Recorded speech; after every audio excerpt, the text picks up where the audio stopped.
শুনে নাও, কথাটা ভালো করে বোঝার চেষ্টা করবেন। নবী সুলাইমান ডাক দিয়া বলে, শুনে নাও, তুমি কি কইছো?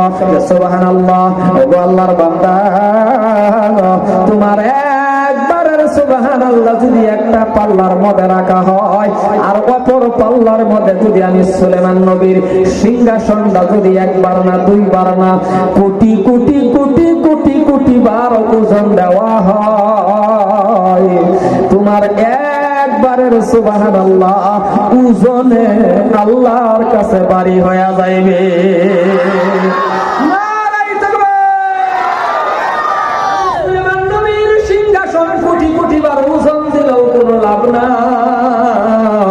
তোমার একবার সুবহানাল্লাহর এত দাম। ওগো মুসলমান, মুসলমানের জবানে যখন সুবহানাল্লাহ বেশি বেশি হবে, মুসলমানের জবানে যখন লা